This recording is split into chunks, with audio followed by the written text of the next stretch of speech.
A wife and her husband are thanking a man who they're calling an angel. He helped them get out of their house while the building next door burned overnight. The couple now wants somebody to do something about that old church rectory that caught fire. We have News 4's Katie Alexander live on Watson Street for us this noon. Katie? Well, Teresa, you can see what is left. A big mess after fire tore through this former rectory building overnight. A big part of the roof is now leaning against the front of the building, and so much debris litters the walk in front. We're talking about broken bricks, twisted metal, charred books, all of this all over the place. One of the neighbors was out here this morning with a broom clearing out the street to try to make sure he didn't pop a tire on one of the nails. That same neighbor is lucky his house is still standing.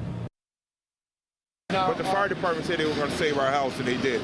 Murray and Nona Holman's house is only about 15 feet from the former rectory building that was engulfed in flames overnight.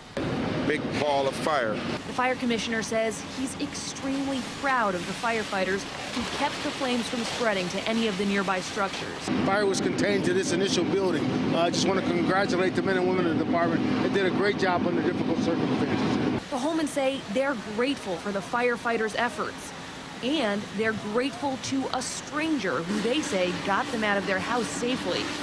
They say he was walking by when the fire started, and he knocked on their door to tell them about the fire so they could get out of harm's way. That guy saved our lives. Yeah, he was really saved our lives. And he just kept walking down the street after that. Now the neighbors are calling for something to finally be done about the building that put their family in danger. The former rectory has been vacant for decades after the Catholic Church sold it to a Ukrainian church, and then the Witness Cathedral of Faith bought it in 1988. It's been falling apart and causing problems in the neighborhood since then, even after it was sold at auction last year. So the neighbors say it's time for that building to face the wrecking ball. It was already a trap anyway. You know, people will come and go out of this building, you know, so it's about time they need to knock it down.